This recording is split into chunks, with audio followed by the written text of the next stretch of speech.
자, 오늘 함께 하신 말씀은 계시록 2장 1절부터 7절까지 말씀입니다. 요한계시록 2장 1절부터 7절까지 한번 다 찾아보세요. 제가 가진 성경은 신약성경 400페이지입니다. 다 찾으셨으면은 한 절씩 교독합니다. 에베소 교회의 사자에게 편지하라. 오른손에 있는 7뼈를 붙잡고 7 금초대 사이를 거느시는 이가 이르시되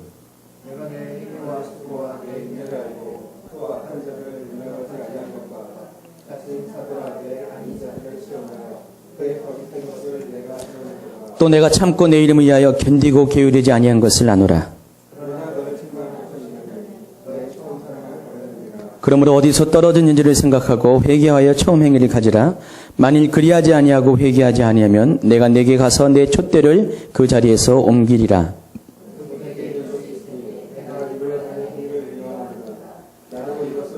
같이요. 귀 있는 자는 성령이 교회들에게 하시는 말씀을 들을지어다. 이기는 그에게는 내가 하나님의 낙원에 있는 생명나무의 열매를 주워 먹게 하리라. 아멘. 매주 금요일마다 저녁 기도회 전에 엔타임 학교를 지금 진행하고 있습니다. 벌써 10번째 강의를 마쳤는데 지금은 이제 요한계시록을 직접적으로 다루고 있고요. 그 중에서 계시록 2장과 3장에 나와 있는 7교회를 공부하고 있습니다.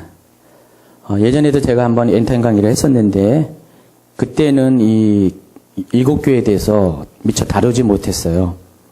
참 감사하고 다행인 것은 지금에서 다루다 보니까 계시록 전체에 대한 어떤 조망을 한 상태에서 이것을 다루니까 이 7교회의 의미가 더 분명해지고 새로워지고 확실해진 것들을 경험합니다. 만약에 그때를 다뤘으면은 7교회에 대한 아주 분명한 해석을 아마 하지 못하고 많이 좋은 것들을 잃어버릴 수 있었을 것 같아요. 그러니까 지금에 와서 보니까 7교회에 대한 메시지가 너무나 중요한 메시지라는 것을 새삼 알게 됐습니다. 그래서 지난주에는 에베소 교회에 대해서 말씀을 전했고, 그리고 이틀 전에는 서머나 교회에 대한 이야기를 나누었습니다. 그런데 주일에도 7교회를 다루어 달라는 어떤 강력한 요청, 실은 태훈양 목사님이 요청한 겁니다. 저한테 제일 강력합니다. 제발 이것 주일에도 다뤄주면 좋겠다라는 요청을 했어요. 그래서 또 다뤄야 되나 생각하다가 본인이 이제 하겠대요. 본인이 하겠다 그랬었는데 그러면서도 아무래도 제가 하는 게 더 낫다라는 또 다른 권면을 해서 그래서 생각하다가 그래 주일날도 해야겠다라는 결정을 하고 오늘부터 몇 주간 7개를 다루는데 대신 성경 공부하는 식으로 강의하는 식으로 하는 게 아니라 주일 설교 버전으로 바꿔서 색깔을 바꿔서 방식을 바꿔서 여러분의 이해하기 편하고 더 수월한 방식으로 이것을 다루도록 하겠습니다. 그래서 먼저 오늘은 그중에서 에베소 교회에 대한 이야기를 다룰 겁니다. 자, 오늘 본문을 읽었듯이 오늘 본문 말씀에서 주님은 에베소 교회에 대해서 정말 많은 칭찬을 하고 있습니다. 다른 7교회를 비해서 이 에베소 교회는 많은 칭찬을 받은 교회예요. 그런데 이 에베소 교회가 왜 이런 칭찬을 받는가를 여러분이 그 배경적인 설명을 들으면은 이 칭찬의 의미를 좀 이해할 수가 있을 것입니다. 그래서 잠시 그 부분을 먼저 점검하고 설명하고 진행을 하도록 하겠습니다. 먼저 이제 사도 바울과 관련된 설명입니다. 에베소 교회는 사도 바울에게는 아주 특별한 교회였어요. 왜냐하면은 사도 바울이 1, 2, 3차에 걸쳐서 전도 여행을 했잖아요. 아시아 지역과 유럽을 순회하면서 복음을 전했습니다. 그런데 1, 2, 3차 전도 여행을 가는 중에 가장 오랫동안 묵었던 곳이 에베소라는 도시였어요. 3년 동안 에베소에서 사도 바울은 여기서 묵으면서 복음을 전했습니다. 사도행전 19장에서는요, 사도 바울이 에베소에서 복음을 전하는 장면이 등장합니다. 19장 6절에 보니까 바울이 그들에게 안수함에 성령이 그들에게 임하심으로 방언도 하고 예언도 하였다 그랬어요. 그러니까 사도 바울이 에베소에서 복음을 전할 때 일어나는 현상 가운데 사도 바울이 사람들에게 복음을 전하고 기도를 하게 되면 어떤 일이 일어나냐? 기도를 받는 자마다 성령이 임했어요. 그리고 성령에 임하시는 증거 중에 하나인 방언이 터지고 또 그 중에서 예언도 말하는 자들이 생겨났습니다. 또 9절, 10절을 보니까 사도 바울은 2해 동안을 거기에 머물면서 두란노 서울이라는 곳에서 많은 사람들과 토론을 합니다. 그 토론을 하는 과정에서 사도 바울의 가르침을 듣고 많은 제자들이 생겨나요. 그 얘기가 이제 19장 9절 10절에 적혀 있습니다. 또 11절에 보니까 하나님께서 바울의 손으로 놀라운 능력을 행하게 하십니다. 심지어 사람들이 바울의 몸에서 손수건이나 앞치마를 가져다가 여기서 보면은 번역을 이렇게 했는데 이 손수건, 이 앞치마 이런 것은 실은 기도의 수건을 말하는 거예요. 탈릿이라고 유대인들이 쓰고 기도하는 거 아시죠? 그것을 가지고 바울의 손에 있었던 그걸 가지고 병든 사람에게 얹으면은 그 병이 다 깨끗함을 받는 그런 기적들이 일어나고요. 또 귀신도 떠나가는 일들이 생겨나게 됩니다. 바울이 에베소에서 행한 것은 대단한 일들이었어요. 13절에 보니까 마수라는 어떤 유대인들이 시험 삼아서 악기 들린 자에게 주 예수님의 이름을 불러 이렇게 말합니다. 내가 바울이 전파하는 예수를 의지하여 너희에게 명하노라. 이렇게 말을 합니다. 뒤에 나와 있는 내용을 보면은 아마도 그들이 바울이 행하는 것들이 너무 신기하고 놀라서 자기들도 그렇게 행했지만은 그러나 결과는 어땠습니까? 귀신이 귀신같이 알죠. 이 사람이 바울과 같지 않다는 것을 압니다. 그래서 유대의 한 제사장 중에서 스기바라는 사람이 있는데 그 아들 7이 똑같이 이 일을 행했습니다. 그럴 때 악기가 대답합니다. 이르되 내가 예수도 알고 바울도 알거니와 너희는 누구냐 하면서 악기 들린 사람이 그들에게 뛰어올라 눌러 이기니 그들이 상하여 벗은 몸으로 그 집에서 도망하였다고 했습니다. 그래서 에베소에 사는 모든 사람들이 이 일을 알게 됐어요. 유대인이나 헬라인이나 이 소문을 듣고 다 놀라서 두려움을 가졌습니다. 도대체 이 바울이라는 사람이 어떤 사람이기에 저는 이처럼 놀라운 일을 행하느냐라고 사람들이 바울을 두려워하게 됐습니다. 그래서 그때부터 사람들이 이 일로 인해서 예수님의 이름을 높이면서 많은 사람들이 믿게 되었습니다. 예수를 믿게 됐고요. 그리고 바울에게 와서 자신의 죄를 회개하고 고백하면서 주님을 영접하는 사건들이 일어나게 됐습니다. 또 19절에 보니까 이번에는 마술을 행하던 많은 사람들이요. 복음을 듣고 바울의 행한 것을 통해서 예수님을 영접한 다음에 자신들이 사용했던 마술책들을 다 모습니다. 모아가지고 한 곳에 모아놓고 전부 다 불로 태우는 그런 일들이 일어납니다. 당시에 그 화폐 기준으로 5만이라 그랬는데 그 책값을 요즘 기준 따지니까 5억 정도 됩니다. 이 많은 책들을 모아다가 다 불태워버리는 그런 일들이 일어나게 됐습니다. 그래서 19장 20절에는요. 이러한 모든 상황들을 한마디로 정리합니다. 이와 같이 주의 말씀이 힘이 있어 흥강하여 세력을 얻으니라 그랬어요. 이게 바울이 에베소에서 행한 그런 전도의 현장 가운데 나타나는 일들이었습니다. 이런 연고로 바울에게 있어서 에베소 교회는 특별한 목회지인 것 같아요. 3년 동안 여러분 머물렀다 생각하면은요. 굉장히 인간적인 정도 들었을 것이고요. 특별히 날마다 두란노손에서 사람들과 교제하고 말씀을 강론하고 또 그들 가운데 제자들을 삼아서 많은 어떤 그런 인간적인 정뿐만 아니라 목회적인 그런 친밀한 관계도 형성되었던 것 같아요. 사도행전 20장 17절 이하에는요. 사도 바울이 마침내 에베소를 떠납니다. 에베소를 떠난 다음에 유럽으로 건너갔는데 밀레도에서 에베소의 장로들을 초청해서 그들과 마지막 작별 인사를 나누게 됩니다. 사도 바울이 이같이 한 이유는요. 19장 후반부에는요. 사도 바울로 인해서 소동이 일어났어요. 에베소에. 예, 아데미 신상을 만든 사람들이 바울 때문에 그 아데미 신상이 팔리지 않으니까 자기가 장사가 안 되는 것 때문에 사도 바울을 쫓아내려고 막 폭동을 일으켰습니다. 이 일로 인해서 사도 바울이 자리를 피하고 유럽으로 건너가고, 그래서 미처 작별 인사를 나누지 못한 상태였기 때문에 사도 바울이 유럽으로 먼저 건너간 다음에 거기서 에베소 장로들을 초청합니다. 초청을 해서 그들과 작별 인사를 나누는 장면이 나옵니다. 20장의 후반부에 17절부터 쭉 나오는데 20장 36절, 37절, 38절에 묘사된 것을 보면은 얼마큼 사도 바울이 그들과 아주 친밀한 관계를 갖고 있는 것을 단적으로 설명해 줍니다. 사도 바울이 마지막 고별 인사를 한 다음에 일어난 일입니다. 이 말을 한 후 무릎을 꿇고 그 모든 사람들과 함께 기도하니 다 크게 울며 바울의 목을 안고 입을 맞추고 다시 그 얼굴을 보지 못하리라 한 말로 말미암아 더욱 근심하고 배에까지 그를 전송하니라 그랬어요. 그러니까 많은 사람들이 사도 바울과 작별을 하면서 함께 기도를 했고요. 그리고 서로 끌어안고 눈물을 펑펑 흘리면서 서로 안으면서 작별을 구했다는 그런 장면입니다. 이것을 보면서 저도 옛날 생각이 납니다. 저도 여기도 에베소 교회와 같은 그런 추억이 있습니다. 물론 옛날 이야기입니다.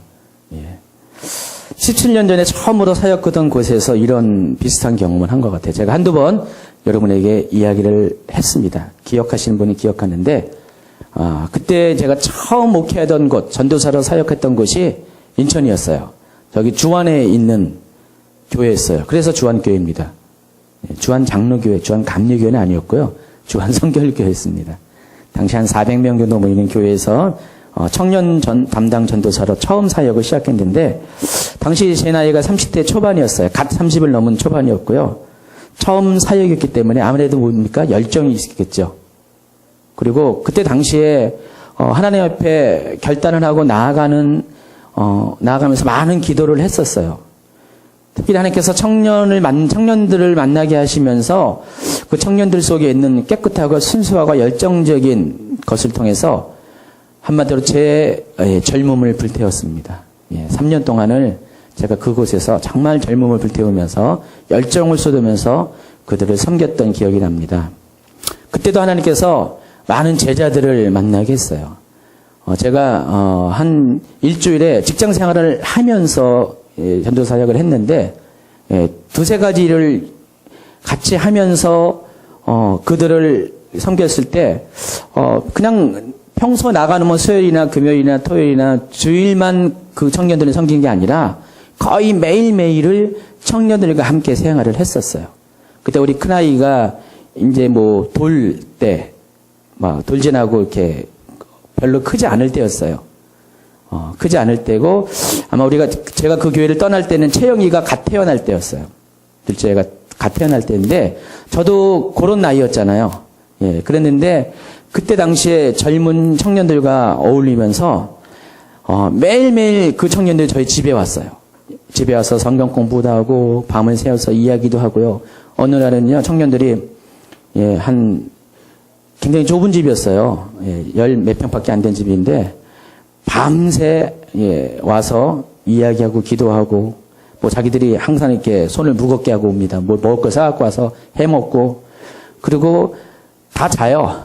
자고 아침에 보면은 책상 밑에 들어가서 자는 친구도 있고, 아주 거의 뭐 이렇게 그냥 자기 집처럼 살았어요. 아주 굉장히 친근했고 또 영적으로도 굉장히 아주 긴밀했습니다. 그래서 하나님께서 그들을 데리고 제자훈련하는데 일주일에 한 5번 이상을 제자훈련을 했어요. 제자훈련하고 또 기도를 해주면은요, 하나님께서 막 청년들 속에 뭐 울음이 터지게 하고 회복이 일어나게 하고, 또 성령께서 강력하게 역사하셔서 방언이 터지고 예언이 막 터지고 그런 일들이 많이 일어났습니다. 보니까 이 사도 바울이 했던 그 장면과 아주 비슷한 장면이 그때 있었던 것 같아요. 그래서 저는 그때의 기억을 늘 언제나 간직하고 있습니다. 그 이후에 사역지의 기억은 그렇게 강렬하지 못했어요. 그러니까 첫 사역지의 그 경험이 너무나 강렬했기 때문에 그때 만났던 청년들은 실은 저하고 나이 차이는 그렇게 많이 안 나요. 한 7살, 좀 많이 나는 친구가 10살 정도 차이 나는데 어떻게 보면 사회에 보면은 형, 동생 막 그러잖아요. 근데 그때 당시 저와 그 청년들의 관계는 영적인 스승과 제자의 관계였어요. 그래서 지금도 만나고 있습니다. 다른 여기 청년들은 지금도 못 만나는데 그때 만났던 청년들은 지금도 연락을 하고 있습니다. 연락을 하고 있고 얼마 전에도 한 형제 자매가 결혼을 해서 거기 또 간 적이 있습니다. 거기 그때 가니까 한 열 몇 명의 그때 당시에 청년들이 왔더라고요. 그런 걸 통해서 사도 바울 속에 있는 에베소 교회라는 그 위치가 얼마나 대단한 일을 제가 이해를 할 수 있습니다. 또 사도 바울은요, 로마 감옥에 갇혀 있으면서 에베소 교회에게 편지를 쓰게 됩니다. 여러분 신약성경의 중간 뒷부분에 보면은 에베소서라는 서신이 나오죠. 이 에베소라는 서신은 사도 바울이 로마 감옥에 갇혀 있을 때 쓴 옥중 서신 중에 하나입니다. 사도 바울은 이런 긴밀한 관계를 갖고 있기 때문에 에베소 교인들에게 사도 바울이 개척한 교회가 많이 있잖아요. 물론 에베소 교회는 사도 바울이 개척한 교회는 아니었어요. 3년 동안은 목회를 했지만은 개척한 건 아니었습니다. 많은 교회들과의 관계 속에서 사도 바울이 특별히 편지를 썼다는 것은 그만큼 의미 있는 장소이기 때문에 편지를 썼다는 것입니다. 근데 에베소서를 읽어보면은요, 이 수신자인 에베소 교회의 영적 수준을 알 수가 있어요. 여러분 편지를 쓸 때 대부분 어떻게 합니까? 수신자의 수준을 고려해서 편지를 쓸 수밖에 없잖아요. 애한테 어른이 이해할 수 있는 그런 내용들을 편지를 쓸 수는 없잖아요. 근데 이 에베소서를 보면은요, 1장부터 보면은 굉장히 웅장하고 심오하고 그런 복음의 진수를 잘 설명하는 내용들로 가득 차여 있음을 볼 수 있습니다. 여러분 에베소에는 중요한 요절들이 많이 있어요. 구원에 관한 중요한 요절들도 많이 있습니다. 그걸 보면서 에베소 교회에 대한 수준을 짐작할 수가 있다는 것입니다. 또 중간에 보면은 에베소 교회에 그리스도의 몸인 교회에 대한 특별한 가르침이 있는 것들도 볼 수 있어요. 그래서 에베소서를 가리켜서 교회론을 다루고 있다라고 또 설명합니다. 그리고 4장 후반부부터는요, 에베소서에는 어떤 내용이 있냐면은 그리스도인으로서 마땅히 어떻게 살아가야 될 것인가에 대한 구체적인 지침들이 많이 있습니다. 그리고 6장에 보면은 다른 서신과는 달리 에베소서에는 특별한 가르침이 하나가 더 있는데 뭐냐? 바로 영적 전쟁에 관한 가르침이 있습니다. 그러니까 다른 서신에서는 이러한 가르침이 거의 없는데 이 에베소서는 아주 직접적으로 영적 전쟁이 무엇인가에 대해서 다루고 있습니다. 자, 이런 걸 보면은 이 에베소 교회의 교인들의 수준이 어떠한 것을 우리가 짐작할 수가 있어요. 그러니까 사도 바울과도 굉장히 밀접한 관계를 갖고 사도 바울이 정말로 칭찬하고 좋아하는 교회였고요. 그리고 사도 바울이 인정하는 영적인 수준을 갖춘 교회가 에베소 교회였다는 것입니다. 이번에는 사도 요한과 관련된 에베소 교회와의 관계입니다. 사도 바울이 AD 한 64년경에 순교를 했습니다. 그리고 나서 에베소를 누가 치리했냐? 사도 요한이 치리를 했습니다. 여러분, 사도 요한이 예수님의 먼저 제자가 됐고 사도 바울은 예수님 제자가 뒤에 된 거잖아요. 예수님이 돌아간 이후에 된 거잖아요. 그러고 보면은 사도 요한이 어떻게 사도 바울 뒤에 후임 목회자가 됐을까? 좀 이해가 안 가죠? 이해가 안 가지만은 사도 요한은 복음서에 보면은 가장 어린 나이였어요. 12제자 중에서 가장 나이가 적은 사람이었어요. 한마디로 예수님 품 안에서 어리광을 부리는 사람이었습니다. 그런 사람이었고 사도 바울도 이미 예수님이 사역할 당시에 이미 다 자라고 청년의 시기를 거쳐가는 사람이었어요. 이미 나이가 어느 정도 들었어요. 사도 바울조차도. 사도 요한이 예수님을 먼저 만난 거지 사도 바울과 사도 요한의 나이를 따지면 사도 요한이 바울보다 이미 나이가 어린 사람이라는 것입니다.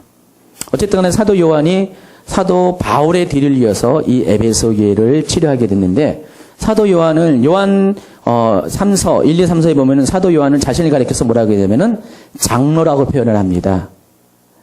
장로라는 것이 뭐냐면은 당시 우리가 말하는 지금 이 장로님 그 장로님이 아니라 그런 역할도 물론 합니다. 근데 실질적인 목회자를 가리켜요. 그러니까 사도 요한이 그 에베소 교회의 감독의 역할을 했다는 것입니다. 사도 요한은 그곳에서 전승에 의하면은 예수님의 어머니인 마리아를 모시고 에베소로 가서 거기서 살았다고 합니다. 그래서 이 에베소 교회 유적이 있는 장소를 보면은 마리아 기념교회가 있고요. 또 사도 요한 기념교회가 있습니다. 그리고 사도 요한의 무덤도 거기에 있습니다. 그럼 에베소라는 것은 사도 요한과 굉장히 밀접한 곳이었어요. 사도 요한은 그곳에서 요한복음을 썼습니다.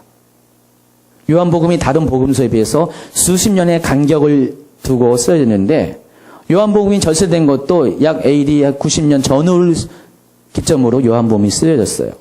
굉장히 늦은 시대에 쓰여졌습니다. 그리고 요한 1, 2, 3서도 에베소에서 기록을 했습니다. 사도 요한은 거기서 에베소에서 목회를 하다가 도미티안 황제에 의한 박해가 시작됐습니다. AD 90년부터 96년까지 7년 동안의 대박해가 일어났을 때 그곳에서 사도 요한도 붙잡혔어요. 그래서 그곳에서 순교를 할 뻔했는데 하나님께서 주님이 약속대로 그를 살려두었어요. 요한복음 20장에 그 얘기가 나오잖아요. 살려두었습니다. 그래서 사도 요한이 아무리 죽이려고 해도 죽지 않으니까 밤모섬으로 유배를 보냈습니다. 그래서 밤모섬에서 1년 6개월을 머물면서 거기서 그 유명한 요한계시록을 집필하게 됐습니다. 그리고 요한계시록을 쓸 때 가장 먼저 그 요한계시록도 편지거든요. 그 요한계시록을 전달한 교회가 어디냐? 에베소 교회예요. 그런 거 보면은 사도 요한과도 에베소 교회는 굉장히 밀접한 관련이 있다는 것을 알 수 있습니다. 이처럼 에베소 교회는 당시 내노로 하는 영적인 거장들이 다 거쳐가고 특별히 사도 요한은 수십 년 동안 거기 머물면서 굉장히 영적인 영향력을 끼쳤던 그런 교회예요. 그런 거 보면은 에베소 교회는 그 근방의 다른 어떤 교회보다 하나님의 사랑을 많이 받은 교회겠죠. 사도들로부터 아주 그런 특별한 관심과 돌보심을 그런 경험한 교회였다는 것을 알 수 있습니다. 또 에베소 교회가 특별한 또 한 가지 이유가 있습니다. 이 에베소 교회는 그 교회가 처한 도시적 환경이 그리 좋지 않은 상황 가운데서도 하나님 앞에 칭찬을 들은 교회였기 때문에 그래요. 에베소는 로마 제국 당시에 이 소아시아 주의 주도였어요. 지금의 터키 지역이 그때 당시 소아시아라고 불렸는데 이 소아시아 지역의 주 수도였습니다. 당시에 로마 제국에서 가장 유명한 도시가 로마가 있고요. 알렉산드리아가 있고 안디옥이라는 도시가 있고요. 그리고 네 번째 도시가 이 바로 에베소라는 도시입니다. 당시 인구가 30만 명이래요. 여러분 30만 명이면 지금 숫자로 보면은 그냥 별거 아닌 것 같지만은 당시에 30만 명이라서 대단한 인구입니다. 왜냐면은 로마 제국 전체에 통틀어서 제국의 인구가 1억 명이었습니다. 유럽과 아시아 중반까지 북아프리카까지 포함하는 그 거대한 제국의 인구가 1억이었어요. 지금은 그 지역의 인구가 한 20, 30억은 되겠죠. 30억까지 안 되겠지만 20억은 되겠죠. 그러면 대단한 인구라는 것입니다. 그 중에 30만 명이라는 것은 오늘날을 따지면은 큰 대도시에 견줄 만한 그런 규모를 자랑한다는 것입니다. 정치적으로는 로마의 자치도시였고요.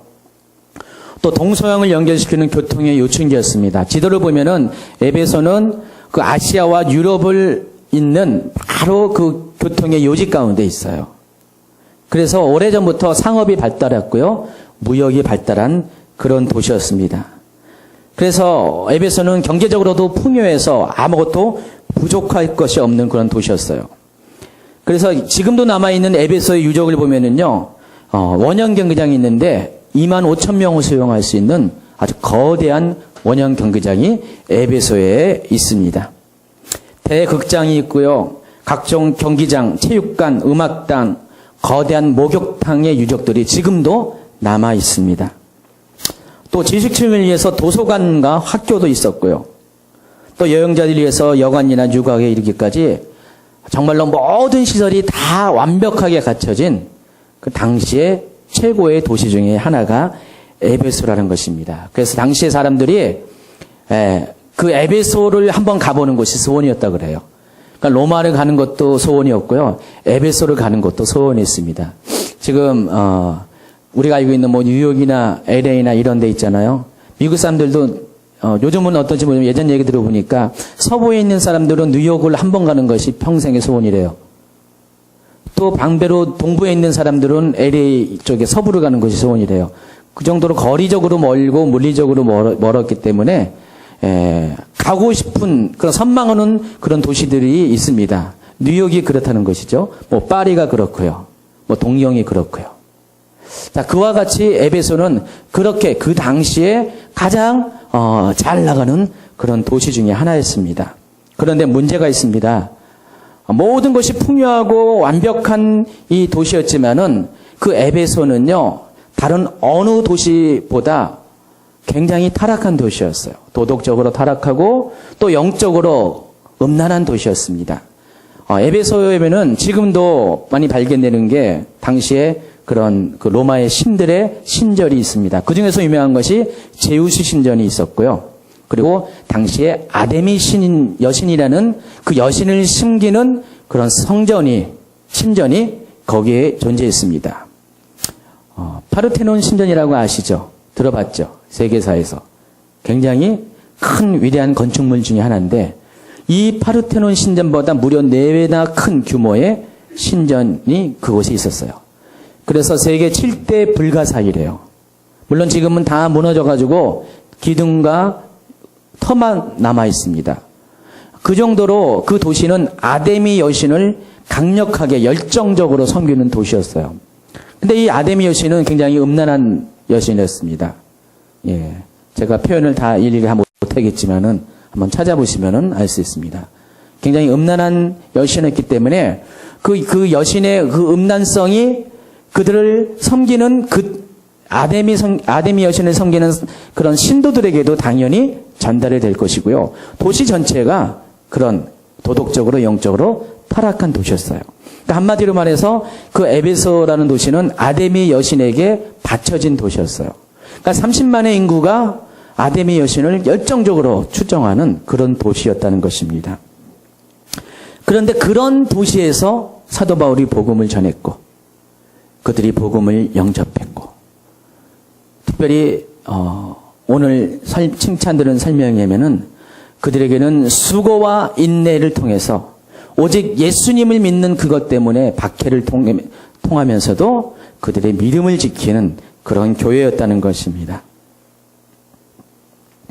그래서 오늘 보니까 6가지의 칭찬을 들었네요. 예, 2절부터 3절, 6절에 나와 있는데 먼저는 내가 내 행위와 수고와 인내를 안다 그랬어요. 여기서 행위라는 것을 무엇을 말하는 걸 것 같아요? 크리스찬으로서의 선한 행실을 말하는 것입니다. 많은 이방인들에게 본을 보일 수 있는 착한 행실, 그것이 바로 행위를 말하는 것인데 에베소 교회는 그런 교회였어요. 음란한 도시 가운데 있었지만은 그 가운데서 믿음을 가졌지만은 다른 사람들과는 차별적인 거룩한 삶을 살았다는 것입니다. 또 수고하였고요, 인내하였고요. 보니까 악한 자들을 용납하지 아니했다 그랬습니다. 악한 자들을 용납하지 않았다는 것은 악한 행실을 멀리 했다는 것입니다. 그들 가운데 악한 자들이 있다면은 그들을 받아들이지 않았다는 뜻입니다.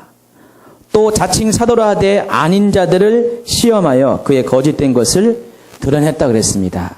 뒤에 나오는 다른 교회들에 대한 한 책망을 보면은 두 교회는 자칭 사도라 하는 그들의 교리를 받아들였어요. 그들을 용납했는데 여기는 그들을 배격했다 그랬습니다. 또 3절에 보니까 내가 참고 내 이름을 위하여 견디고 게으르지 아니하였다 그랬습니다. 특별히 6절에 보니까 내가 니골라당의 행위를 미워하였다 그랬어요. 여기서 니골라당이라는 것은 어떤 것이냐면은 당시에 유행했던 이단 중에 하나입니다. 여러분 그 니골라라는 사람은 기억하시죠?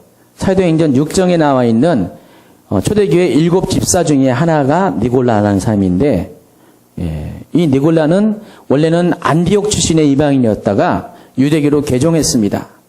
그리고 유대교로 개종했다가 베드로의 설교를 듣고 복음을 영접해서 다시 기독교인이 된 사람입니다. 이방인 출신에다가 유대교로 갔다가 기독교인이 된 사람입니다. 그래서 초대교회 7 집사 중에 하나가 되었어요. 그런데 이 사람이 자기의 신앙을 지키지 못했던 것 같아요. 후일 베드로 하게 됩니다. 그래서 자기만의 독특한 그런 교리를 만들었습니다. 그래서 그들이 가르쳐서 니골라 당이라고 이야기를 하고 있습니다. 이들이 가르친 교리는 다른 것이 아니라 구원론에 관해서 문제가 있어요. 어떤 식으로 구원을 가르치냐? 구원은 여러분 어떻게 합니까? 구원은 영혼 육이 있다면은 구원은 어디가 구원을 받는 것입니까? 당연히 영혼 육 모두가 구원을 받는 거잖아요.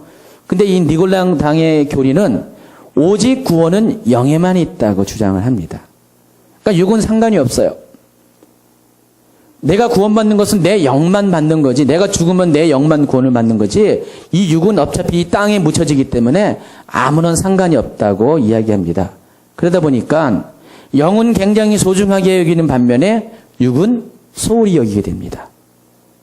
육을 소홀히 여기다 보니까 육은 어차피 구원받을 대상이 아니기 때문에 자기들의 삶의 행위에 있어서 마음대로 육적인 삶을 사는 것을 용납하게 됩니다. 마음껏 살아요. 어차피 육은 구원과는 상관이 없는 문제니까, 그러니까 삶의 모든 행실이 거룩한 삶을 살지 못하는 길을 열어놓게 되었습니다. 그래서 이 같은 교리는 죄와 타협할 수 있게 만들었고요. 세상과도 타협할 수 있는 길을 열어놓게 되었습니다. 그런데 에베소 교회는 이러한 니골라 당의 가르침을 미워했다 그랬어요. 여기 보니까 예수님도 미워한다 그랬어요. 이 니골라 당의 교리는 예수님이 굉장히 싫어하는 것이었어요. 거룩하지 못하고 정결하지 못한 삶의 행위를 예수님은 싫어했는데 이 에베소 교회는 예수님의 그러한 마음을 알고 이 니골라 당의 행위를 똑같이 예수님처럼 미워했다는 것입니다. 이것은 에베소 교회가 그런 환경 가운데서도 얼마큼 주님을 향한 정결한 마음과 그리스도의 신부로서의 그런 순결함을 지키기 위해서 얼마나 수고하고 얼마나 애쓰고 얼마나 게으르지 아니한 삶의 모습을 보였다는 것들을 증명해 준다는 것입니다. 제가 설명했듯이 그 도시가 어디라고요? 너무나 도덕적으로 영적으로 타락한 에베소라는 도시적인 배경 가운데서 에베소 교회는 이러한 삶을 살았다는 것입니다. 자, 그래서 에베소 교회는 주님으로부터 굉장히 칭찬을 듣는 그런 교회였어요. 그런데 문제는 이 칭찬들이 지난날에 가졌었던 신앙에 대한 칭찬이었다는 것이에요. 자, 사도 바울이 에베소를 목회를 떠나고요. 약 30년이 지났습니다. 30년이 지났을 때 AD 90년이 딱 이를 때 에베소 교회의 현실은 30년 전에 사도 바울이 그렇게 사랑했고 애지중지했던 그 에베소 교회의 본 모습을 잃어버리게 되었어요. 그래서 사도 요한이 이 편지를 쓸 당시에 에베소 교회의 모습은 어떻습니까? 과거에는 그렇다 할지라도 중요한 것은 지금은 그렇지 않다는 것이에요. 여러분, 아직도 과거에 이렇게 매여 사는 분도 조금 계시죠? 예. 그쵸? 과거에 특별히 영광 가운데, 계신 분이 있죠. 예, 우리 전도사님 예전에 과거 얘기를 많이 하셨는데, 보디가드 했던 얘기, 오토바이 타고 다녔던 얘기, 대단했습니다. 그때 우리 이틀 동안 밤을 새워서 했는데, 그 과거의 영광, 저도 옛날에 과거의 영광 가운데 살 때가 많았어요. 아까도 그 먼저 있던 교회 설명을 했는데 제가 가만히 보면은 뭔 일이 나올 때마다 이 얘기를 자주 하는 거 보면은 저도 과거의 영광에 집착해 있는 것 같은 느낌이 듭니다. 중요한 것은 지금이 문제예요. 지금. 과거에도 그랬다면은 지금도 그래야 된다는 것인데 에베소 교회가 책망을 드린 이유는 바로 그 점에 있어서 과거는 어떨든 간에 지금은 어떻다고요? 처음 사랑을 잃어버렸다 그랬어요. 4절에 보니까 그러나 너를 책망할 것이 있나니 너의 처음 사랑을 버렸느니라. 자, 처음 사랑을 버린 것이 왜 버렸을 것 같아요? 무엇 때문에 버렸을 것 같아요? 오늘 그것을 좀 배워가야 될 것 같아요. 어쨌든 주님은 이 에베소 교회에게 이렇게 말합니다. 그러므로 어디서 떨어진 것을 생각하고 회개하여 처음 행위를 가지라. 만일 그리하지 아니하고 회개하지 아니하면 내가 내게 가서 내 촛대를 그 자리에서 옮기리라 라고 엄중한 경고를 하게 됩니다. 자, 그렇다면 에베소 교회가 버렸다는 이 처음 사랑인 것은 무엇을 가리키는 것인가? 여기서 처음이라고 번역한 이 헬라어를 단어를 프로토스라는 단어를 썼는데 이 단어의 뜻은 시간적으로 처음을 가리킵니다. 동시에 최고의 것을 의미하는 단어이기도 합니다.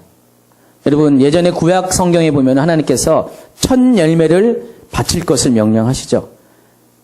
그래서 초실절이라는 절기까지 있어요. 처음 익은 그런 열매를 가지고 하나님께 드리는 그런 절기가 있습니다. 그러니까 하나님을 가만히 보면은 첫 열매, 첫 곡식, 또 심지어 첫 소생, 자녀들까지도 주님께 바칠 것을 명령할 때가 많이 있습니다. 자, 이것을 보면서 첫 열매의 의미가 무엇인지를 한번 생각해 볼 수가 있어요. 첫 열매가 왜 소중하냐? 그것은 처음 것이기 때문에 그래요. 왜 처음 것이 소중하냐? 사람은 다 그래요. 처음 것에 대한 애착이 있을 수밖에 없어요. 여러분 자녀를 키운 분 이해하실 겁니다. 자녀가 아무리 많을지라도 첫 자녀는 굉장히 소중하잖아요. 그렇죠? 안 그래요? 물론 마지막 자녀도 소중합니다. 마지막이기 때문에. 저희 집도 자녀가 둘이 있습니다.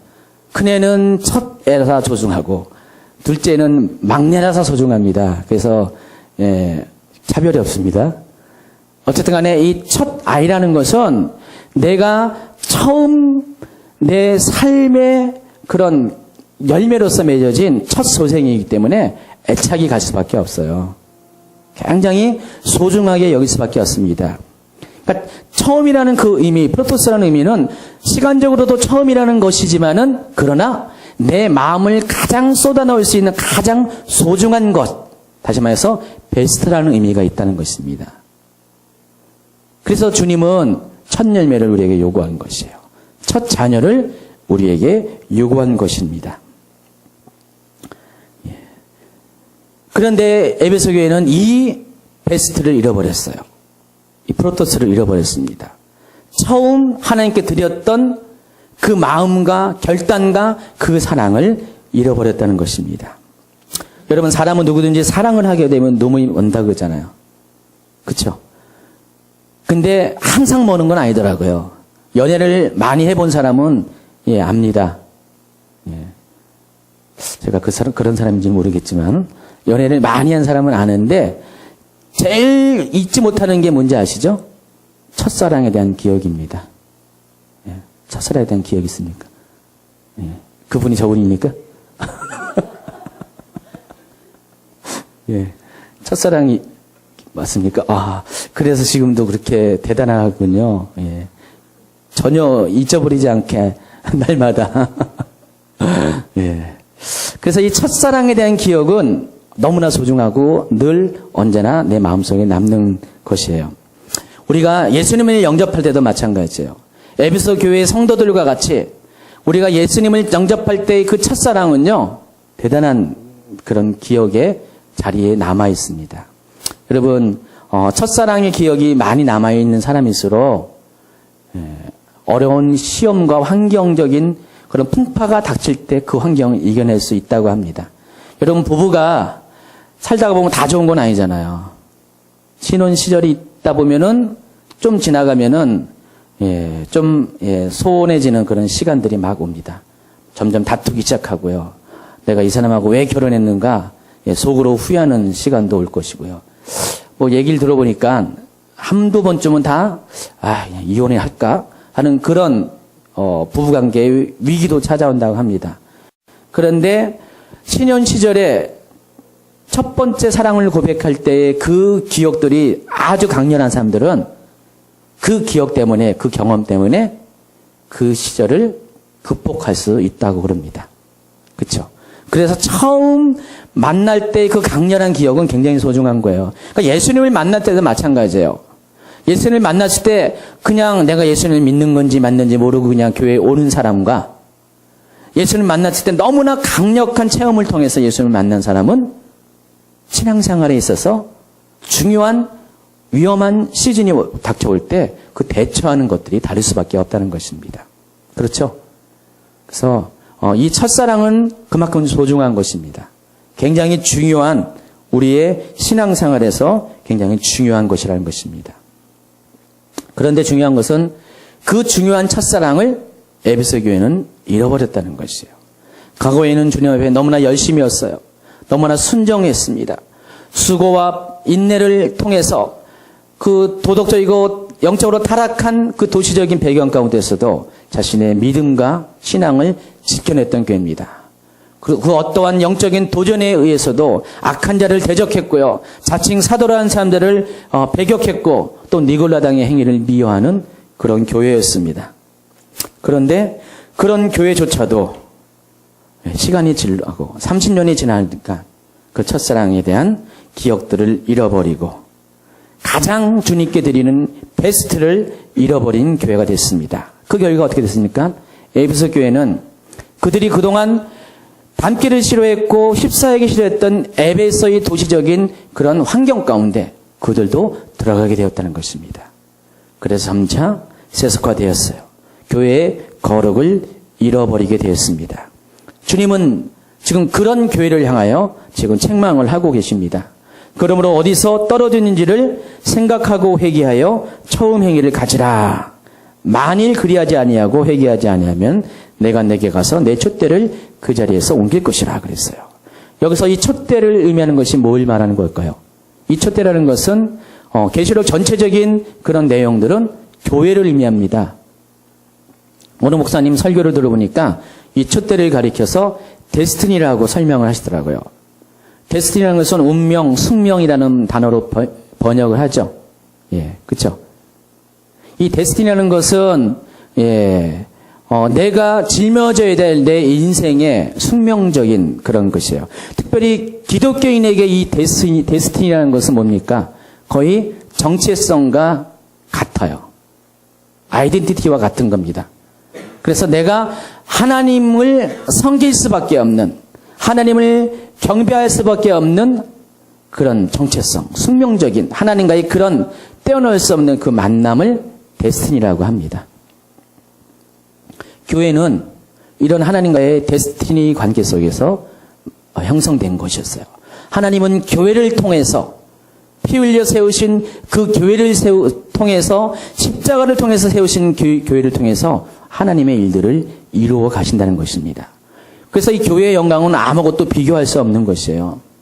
내가 교회에 속했다는 것, 교인이 됐다는 것은요, 여러분이 귀장된 것이 아닙니다. 하나님의 그 영광에 하나님이 여러분을 참여하게 하신 것이에요. 그리고 하나님은 교회에 속한 여러분을 통해서 하나님의 역사를 이루어 가시는 것입니다. 이건 아무나 할 수 있는 것이 아니에요. 굉장히 소중한 것인데 예수님은 지금 무엇을 말하냐? 그 데스티니를 지금 옮겨버리시겠다 그런 것이에요. 하나님과 나와의 그 긴밀한 숙명적인 그 관계를 끊어버리시겠다는 그런 말씀을 하고 계신다는 것입니다. 에베소 교회는요, 지난 30년 동안의 소아시아 교회 중심교회였어요. 대표적인 교회였습니다. 대표적인 사도들이 치리했던 그런 교회였어요. 마치 장자 교회와 같은 역할을 했습니다. 그런데 그 대단한 에베소 교회가 첫사랑을 잃어버린 연고로 인해서 지금 주님한테 이런 책망을 듣고 계시는 것입니다. 과거에 했던 화려했던 그 영광을 이제는 내가 끊어버릴 것이다. 모든 교회들이 본이 되기를 원했고 모든 교회들이 사랑했던, 주님도 사랑했던 그 과거의 영광에서 내가 너를 지금 끊어버릴 것이다. 그렇게 책망을 하고 계신다는 것입니다. 그렇기 때문에 이 첫사랑을 회복하라는 이 말씀은 오늘날 우리에게도 주시는 주님의 경고의 음성으로 받아들여야 된다는 것입니다. 우리는 다들 처음 예수님을 만나 신앙생활을 했던 그때의 기억들을 갖고 있어요. 정말로 십자가의 보혈을 경험할 때, 그 구속의 은혜를 경험할 때 세상은 온데간데 없는 것 같고 주님과 나밖에 없는 그런 황홀한 경험을 여러분이 했습니다. 그래서 그럴 때 우리는 세상 모든 것이 달라 보였잖아요. 맨 처음에 천국을 경험할 때 여러분 삶의 모든 영역들이 정말 달라졌습니다. 그때 우리의 특징이 뭡니까? 예배를 사모했습니다. 말씀을 사모했고요. 기도하는 것들을 좋아했고요. 아무리 노래를 못한다 할지라도 찬양하는 것들이 너무나 기뻤습니다. 그런 우리의 과거의 모습들이 있었어요. 저도 그런 순간들이 있었습니다. 그런데 지금 어떠합니까? 우리가 스스로 한번 점검해 보면요, 과연 내가 과거처럼 주님을 향하여 그런 열정을 갖고 있는지, 예배를 향하여 내가 목마르고 나가고 있는지, 내가 기도를 할 때 즐거움을 가지고 기도를 하고 있는지, 성경 공부를 할 때 정말 쫑긋하게 귀를 기울여서 하나라도 놓치지 않냐는 그런 열심을 가지고, 열망을 가지고, 기대감을 가지고 지금 살고 있는지를 여러분 점검을 해 보시라는 것입니다. 만약에 이것이 내 점검표에 있어서 그렇지 않다고 표시가 될 때는요, 여러분 그걸 통해서 나를 확인할 수 있어요. 과연 내가 첫사랑을 지금 갖고 있는지 아니면 첫사랑을 놓치고 있는지를 점검할 수 있다는 것입니다. 많은 사람들이 교회는 다니고 있지만은요, 너무나 무덤덤하고 너무나 게으르고 너무나 감각 없는 신앙생활을 하는 분들이 많이 있습니다. 제가 청년 시절에 섬겼던 교회는요, 당시만 해도 수만 명이나 되는 큰 대형 교회였어요. 그런데 지금 수천 명으로 줄었습니다. 당시만 해도요, 철야를 하면은요, 인천 시내 온 사람들이 다 왔어요. 밤 10시부터 시작된 철야가 아침, 버스가 다닐 때까지 새벽 5시까지 했는데, 밤을 새워서 하면은 사람들이 앉을 곳이 없어가지고 그냥 꽉꽉 그런 들이 찬 교회였어요. 기도실 보면은 24시간 기도실이 꽉꽉 넘쳤고요. 거기에 또 기도실이 부족하니까 1층에 한 1000명 되는 성전이 있었는데, 보면은 늘 사람들이 기도를 하고 있었어요. 그래서 저도 청년 때 보면은 교회를 기도하러 가잖아요. 교회가 이제 껌껌하잖아요. 거기 기도하기 때문에. 그래가지고 한쪽 구석 가서 기도를 하면은요, 좀 시간이 지나면 눈이 좀 맑아지잖아요. 그러면 여기저기 제 사랑하는 친구들을 다 만나는 거예요. 그러면 거기서 만나가지고 같이 기도하고 이야기하면서 몇 시간 동안을 교회에서 시간을 보낸 그런 추억들이 있습니다. 그런데 지금은 그런 모습이 다 사라졌어요. 없어요.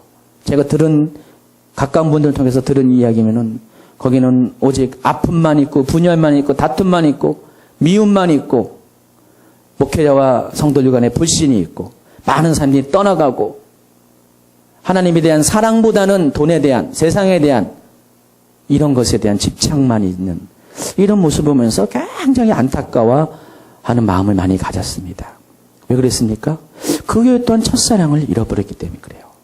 여러분, 첫사랑을 잃어버리면 어떻게 됩니까? 껍데기밖에 남지 않습니다. 빈 껍데기밖에 남지 않아요. 그렇기 때문에 껍데기는 단단할 수밖에 없어요. 강할 수밖에 없어요. 하나님 앞에 부여할 수가 없어요. 껍데기 남은 교회들은 그런 모습으로 전락하게 된다는 것입니다. 근데 왜 이런 일이 생길 것인가? 오늘 5절에 보니까 그러므로 어디서 떨어진 것을 생각하라 그랬어요. 자, 우리가 이렇게 되어지는 것은 첫사랑을 잃어버린 어떤 중요한 지점이 있다는 것입니다. 지금 사도 바울은 그것을 지금 체크할 것을 명령을 하고 있습니다. 여러분, 첫사랑을 어디서 잃어버렸습니까? 그것을 한번 확인해 보세요.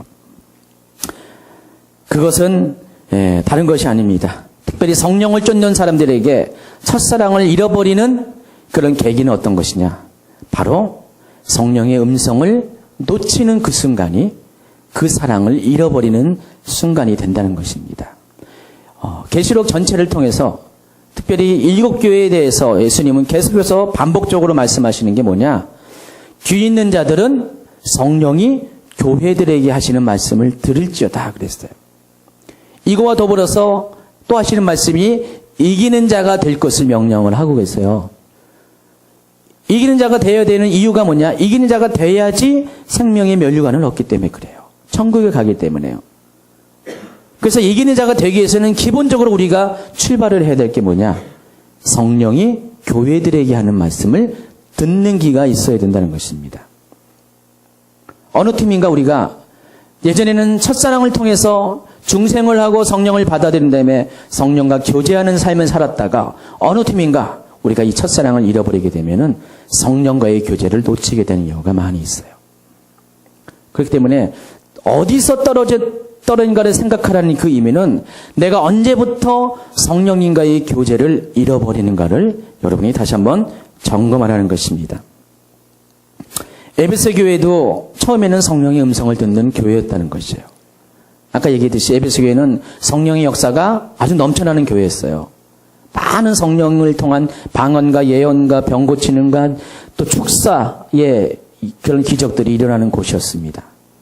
심지어는 바울이 쓰고 있었던 그 기도 보자기만 가지고 사람들에게 딱 건져내기만 해도 그 안에 있는 기름 부음을 통해서 병이 고침을 받고 악기가 떠나가는 그런 놀라운 기사와 이적들이 많이 있던 교회들이었습니다. 한마디로 성령이 지배하는 교회였어요.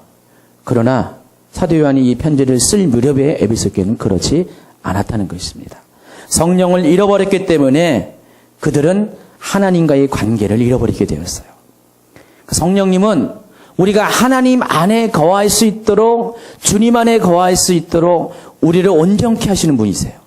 여러분 삶 가운데 성령님이 계시지 아니하면은 여러분의 신앙을 유지할 수가 없다는 것입니다.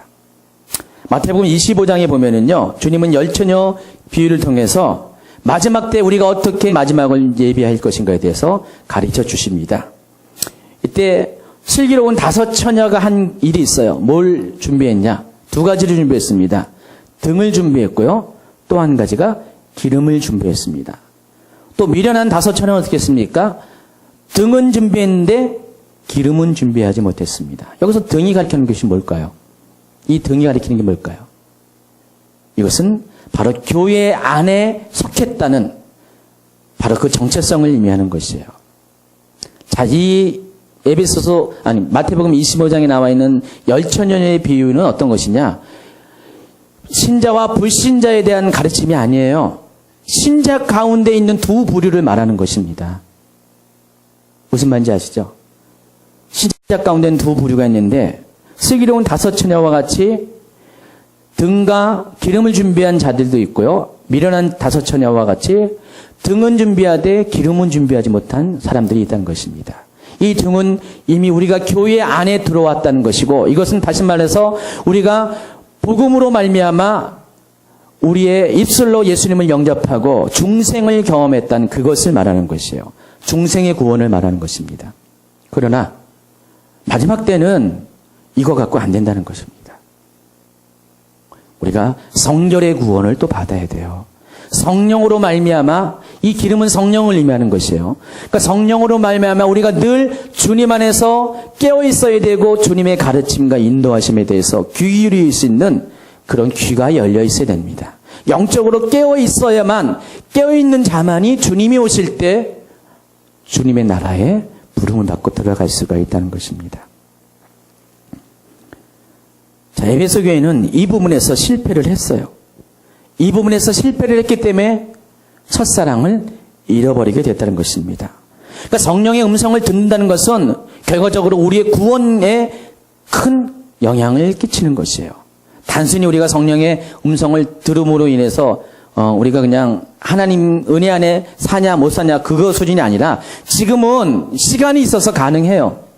지금은 그나마 봐줄 수가 있는데 정말로 종말의 때가 올 때 성령의 음성을 듣지 못한 사람은 이제는 돌이킬 수 없는, 구원과 관련돼서 돌이킬 수 없는 상황에 이르게 된다는 것입니다.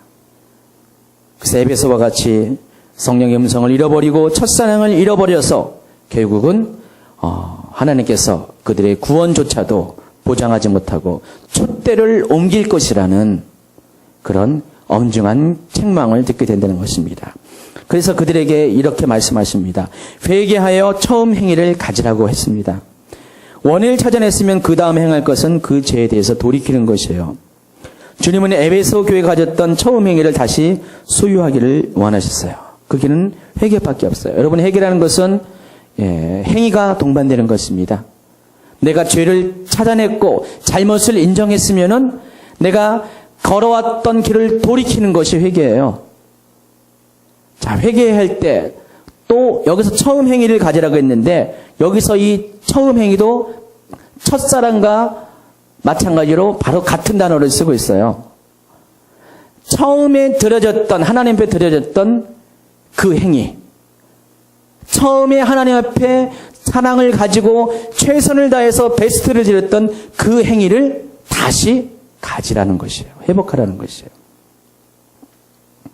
주님은 지금 에베소 교회에게 그것을 명령하고 있어요. 내가 하나님 앞에 가졌던 최고의 것, 하나님께 드렸던 최고의 것을 과거에 그랬던 것처럼 지금도 다시 회복하라는 것입니다. 진실로 행위로서 그렇게 하라는 것입니다. 만약에 그렇게 아니할 때, 회개치 아니할 때 그들에게 내리실 보응이 바로 촛대를 옮긴다는 것이에요. 이 촛대는 아까 얘기했잖아요. 데스티니라고 어느 목사님이 설명을 했다고 했잖아요. 이것은 우리 신앙인의 정체성이에요. 하나님과 나와의 관계의 운명론적인 그런 관계를 말하는 것인데 이것을 걷어가시겠다는 것입니다. 그러면 하나님이 이 관계를 걷어가면 어떻게 됩니까? 우리는 버림받은 자가 될 수밖에 없어요. 우리는 구원을 잃어버릴 수밖에 없다는 것입니다. 결론을 맺겠습니다. 이 에베소 교회는 마지막 때의 교회의 표본 중에 하나예요. 마지막 때는 교회는요, 주님에 대한 사랑이 식어버린 교회들이 나올 수밖에 없어요. 이 에베소와 같이 그런 교회들이 나올 수밖에 없어요. 한결같이 과거에는 다 주님을 사랑했던 교회였어요. 과거에는 주님에 대한 열정을 가진 교회였기 때문에 하나님은 그 열정 때문에, 그 사랑 때문에 그 교회들을 부흥케 하셨고요. 그 교회들을 속에 있는 그런 성도들에게 부를 주셨고 다 행복하게 만들어 주셨어요. 1970년대, 80년대 어려운 시절을 겪으면서 한국의 많은 교회들이 부흥을 했습니다. 그때 당시 다 대형 교회들이 성장을 했어요. 그렇죠? 몇십 명, 몇백 명 된 교회들이 그때 당시에 하나님이 수천 명, 수만 명의 교회로 성장시켜 줬습니다. 더불어서 교회 나오는 것이 복이 되게 했어요. 교회 나올 초창기만 해도 다들 가난하고 없는 사람들이 교회를 나왔습니다. 거기서 신앙생활을 하고 예수님을 만나고 첫사랑을 하나님께 드렸을 때 하나님이 그들을 축복했어요. 구약성경에 첫 예배를 드리는 목적도 하나님이 그를 통해서 우리를 축복을 주시기 위한 것이었거든요. 그래서 많은 교회와 교인들이 부흥과 성장과 또 부를 경험하게 됐습니다. 근데 그렇던 교회들이 다 첫사랑을 점차 잊어버리게 됐고요. 지금 어떻습니까? 여전히 부는 남아있을지언정 그건 다 껍데기예요. 하나님에 대한 사랑도 껍데기고 열정도 껍데기고 그래서 교회들이 지금 세상에 욕을 먹고 있습니다. 세상만 교회를 욕할까요? 아닙니다. 주님도 지금 그들을 책망하고 계신다는 것입니다. 그러니까 에베소 교회 같은 교회들이 세상에 너무 많이 있어요. 그런데 아직까지는 시간이 있어요. 아직까지는 시간이 있는데 마지막 때가 되었을 때 주님의 추수가 이루어질 때 만약에 우리가 그러한 모습으로 남아있는다면은 중요한 것은 뭡니까? 구원의 문제잖아요. 내가 천국 가냐 못 가느냐 결정되는 건데 우리 중에는 천국에 갈 수 없는 자들이 많이 있다는 것입니다. 겉으로는 구원받은 성도처럼 보여요. 큰 교회에 있으니까 구원받은 그런 대단한 사람처럼 보이는데 어쩌면 너무나 많은 사람들이 그 가운데 물론 작은 교회도 마찬가지입니다. 너무나 많은 사람들이 자신은 구원받다고 생각하지만은 주님한테는 책망을 들을 수 있는 그런 사람들이 많이 있을 것이라는 것입니다. 제가 다음 시간에 소개한 서머나 교회에 대한 이야기를 들으면은요, 여러분 깜짝 놀랄 거예요. 깜짝 놀랄 거예요. 구원이라는 것이 너무나 어려운 것이라는 것을 깨닫게 될 겁니다. 그때 가서 자세하게 설명을 할 겁니다. 그래서 이 에베소 교회와 같은 모습들을 우리가 통해서 과연 나의 마음이 어떤가를 점검해야 됩니다. 누가복음 18장 8절에서 예수님께서 이렇게 말씀하십니다. 인자가 올 때에 세상에서 믿음을 보겠느냐. 이것을 다른 말로 하면은 주님이 오시는 마지막 때 과연 주님에 대한 사랑을 볼 수 있겠느냐 라는 말로 우리가 이해를 할 수 있습니다. 그 첫사랑을 볼 수 있겠느냐. 주님은 마지막 때 우리에게 확인하고 싶은 게 하나 있어요. 주님에 대한 처음 가진 그 사랑, 베스트를 드렸던 그 사랑을 지금도 갖고 있는가를 확인하게 될 것입니다. 아무리 세상의 기준에 맞춰서 수고하고 노력하고 많은 것을 하나님께 드리고 최고의 것으로 최고의 그런 행동으로서 하나님이 기뻐한 일을 한다 할지라도 우리의 마음을 첫사랑을 드리지 못하면, 가장 소중한 것을 드리지 못한다면 주님은 이것을 기뻐하지 않는다는 것입니다. 그리고 이런 사람들은 결론적으로 마지막 그 순간에 촛대를 옮기듯이 구원을 옮기시게 된다는 것입니다. 그러므로 우리가 첫사랑을 다 경험했던 사람이라면은 다시 한번 생각을 해보세요. 그 하나님과의 관계 속에서 가졌던 그 열정적인 사랑, 감격적인 사랑, 끊을 수 없는 그 놀라운 경험들을 기억하시면서 주님, 내가 주님께로 돌아가길 원합니다. 주님에 대한 열정으로 돌아가길 원합니다. 내가 주님께 예배했고 주님께 기도했고 주님 성전을 사모했던, 말씀 듣는 것을 사모했던 그때의 감격으로 돌아가길 원합니다. 내가 주님 주신 것으로, 지금 껍데기의 것으로 내가 만족하지 않고 내가 없었고 힘들고 아무것도 소유하지 못한 그때일지라도 가장 사랑했던 그 주님에 대한 그 사랑을 드리는 그 순간으로 돌아가길 원합니다.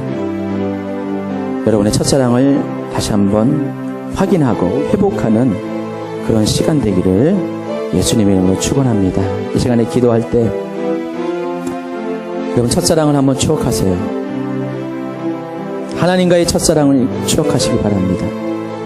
그리고 혹 내가 이 첫사랑을 잃어버린 것이 아닌가 한번 확인해 보시고요. 만약에 잃어버린 사람들이 있다면은 과연 어디서부터 이런 문제가 생기는가를 점검해 보시기 바랍니다.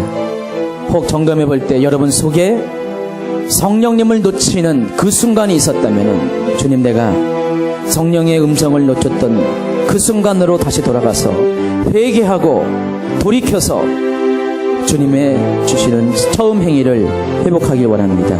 이 시간에 기도하는 시간을 잠시 갖도록 하겠습니다.